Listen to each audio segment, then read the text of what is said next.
ایک مسلمان جب اس دنیا میں آتا ہے تو وہ دوسرے کا ذمہ لے کے آتا ہے، پوری انسانیت کا ذمہ لے کے آتا ہے۔ تو ایسے تو نہیں ہوگا کہ پھر ہمیں کوئی ایک بات کرے گا اور ہم ڈی موٹیویٹ ہو کے بیٹھ جائیں گے کہ نہیں یار، لوگ تو مجھے ایسی بات کر رہے ہیں اور میں دین کا کام نہیں کر سکتا، لوگوں کی باتیں نہیں سنی جاتی۔ اگر لوگوں کی باتیں نہیں سن سکتے، ایک دو باتوں پہ ہی ڈی موٹیویٹ ہو جاتے ہیں، تو پھر یہ تو ہمارا اپنا ایمان ہی بہت گرا ہوا ہے۔ قوم لوط پر عذاب آیا تھا نا، جب فرشتے اس بستی کو الٹانے جا رہے تھے، تو سب سے پہلا حکم زاہدین کے لیے آیا تھا کہ یہ صرف اپنے گھروں میں اپنی جھونپڑیوں میں بیٹھے اپنی اپنی نماز اور روزہ کھیل رہے ہیں، اور باہر ان کو کوئی پرواہ نہیں ہے کہ کون کیا کر رہا ہے، کس برائی میں مبتلا ہے۔ اچھا، کئی دفعہ ہم دین کا کوئی کام کرنے لگتے ہیں تو دو چیزیں ہمارے ساتھ ہوتی ہیں، دو باتیں ہمارے ساتھ ہوتی ہیں۔ ایک بات ان میں سے کئی لوگ خود اپنے ذہن میں لے آتے ہیں اور کئی لوگ بھی انہیں کہتے ہیں، اور جو دوسری ٹونٹ ہے وہ لوگوں سے ہی ہمیں ملتی ہے۔ تو ان دونوں باتوں کو ہم آج دیکھیں گے اور ان کا جواب بھی انشاءاللہ اس ویڈیو میں ملے گا۔ پہلی بات یہ ہے کہ ایک انسان سوچتا ہے کہ میں تب جا کے میں کوئی دین کا کام کروں گا جب میں خود 100% دین پر آؤں گا، جب میں اپنا تزکیہ کر لوں گا، جب میرا اپنا دین مکمل ہو جائے گا، پھر جا کے میں دوسروں کو دعوت دوں گا۔ تو بہت سارے لوگ بھی یہی بات کرتے ہیں کہ پہلے اپنا ایمان مکمل کرو، اپنا دین مکمل کرو، اس کے بعد لوگوں کو دعوت دینا۔ لیکن آج کا جو وقت چل رہا ہے، اس میں کبھی بھی انسان کا ایمان 100% پورا نہیں ہو سکتا۔ فتنوں کا دور چل رہا ہے، اور یہ وہی دور ہے جس کے بارے میں نبی صلی اللہ علیہ وآلہ وسلم نے فرمایا تھا کہ ایک وقت ایسا آئے گا کہ صبح انسان مسلمان ہوگا اور شام کو کافر ہوگا۔ اور اب دیکھا جائے تو یہ وہی وقت چل رہا ہے۔ روز ہمیں اپنا ایمان پہلی سیڑھی سے پکڑ کے واپس بلندی تک لے کے جانا پڑتا ہے۔ روز ہمارا ایمان گرتا ہے اور روز ہم اسے اٹھاتے ہیں۔ تو اپنا ایمان انسان کا کبھی بھی مکمل نہیں ہو سکتا۔ اگر انسان اسی چیز کو سوچتا رہے کہ پہلے میں اپنا مکمل کر لوں، پھر جا کے دوسروں کو دعوت دوں گا، تو اس طرح نہ اس کا اپنا کبھی پورا تزکیہ ہو سکتا ہے، اور وہ دوسروں کی رہنمائی کرنے سے بھی قاصر رہے گا۔ اور جو دوسری بات لوگ کرتے ہیں کہ آپ پہلے عالم بنو، مفتی بنو، پہلے 7 8 سال لگاؤ، علم حاصل کرو، اس کے بعد جا کے دوسروں کو دعوت دینا۔ تو اس کے جواب میں ایک حدیث ہے، نبی اکرم صلی اللہ علیہ وآلہ وسلم نے فرمایا کہ تمہیں ایک آیت بھی آتی ہو تو اسے بھی آگے پہنچاؤ، بلغوا عنی ولو آیا، یعنی ایک آیت بھی آتی ہے تو اسے آگے پہنچاؤ۔ تو جب بھی کوئی آپ کو یہ بولے نا کہ پہلے جا کے عالم بنو، مفتی بنو، اس کے بعد دین کی دعوت دینا، تو اسے بس ایک یہ آیت سنا دینا۔ اسی کے ساتھ ساتھ ایک اور آیت ہے کہ ایک صحابی تھے، انہوں نے نبی کریم صلی اللہ علیہ وآلہ وسلم سے فرمایا کہ اے میرے نبی، کیا میں نیکی کی دعوت نہ دوں جب تک کہ میں خود وہ نیکی نہ کروں، یا پھر میں برائی سے نہ روکوں کہ جب تک اس برائی سے نہ بچوں؟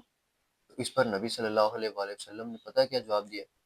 انہوں نے کہا کہ نہیں، تم نیکی کی دعوت دو، بے شک تم خود وہ نہیں کر رہے، اور برائی سے بھی روکو، بے شک تم خود اس برائی سے نہیں بچ رہے۔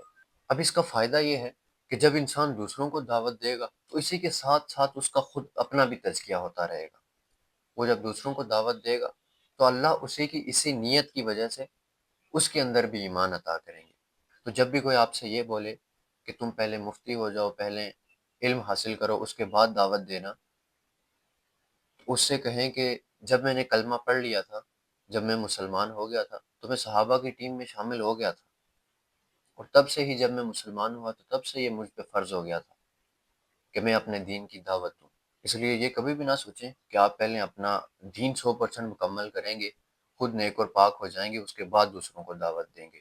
اگر اسی کام میں لگے رہیں گے تو آپ کی ساری زندگی گزر جائے گی، آپ روز گریں گے اٹھیں گے، اور اسی چال میں دوسروں کی بھی رہنمائی نہیں کر سکیں گے۔ ہم مسلمان ہیں، پوری انسانیت کا ذمہ لے کے آئے ہیں، تو ایسا تو نہیں ہوگا کہ کوئی ایک بات کرے گا تو ہم ڈی موٹیویٹ ہو کے بیٹھ جائیں گے۔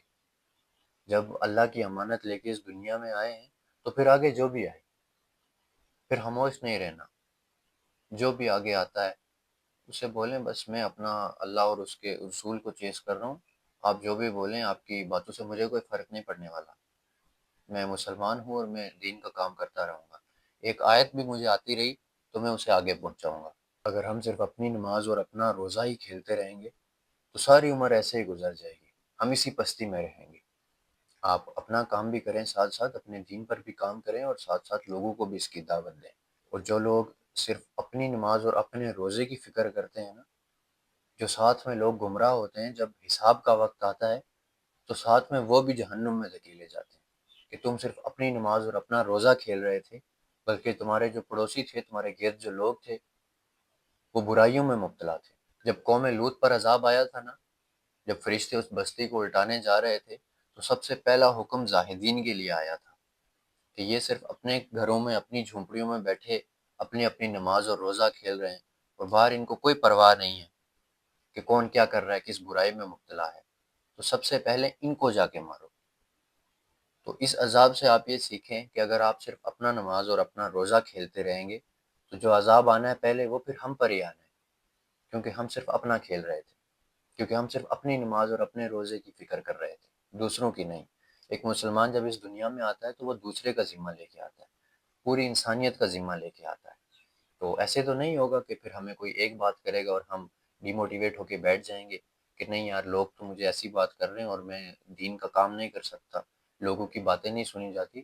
اگر لوگوں کی باتیں نہیں سن سکتے، ایک دو باتوں پہ ہی ڈی موٹیویٹ ہو جاتے ہیں، تو پھر یہ تو ہمارا اپنا ایمانی بہت گرا ہوا ہے۔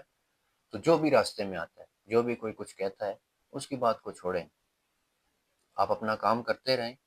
ایک حدیث بھی آتی ہے تو اس کو آگے پہنچائیں۔ انشاءاللہ جب آپ ایک حدیث بھی آگے پہنچانا شروع کریں گے تو اللہ اسی کی وجہ سے آپ کو ایمان جیسی طاقت سے نوازے گا۔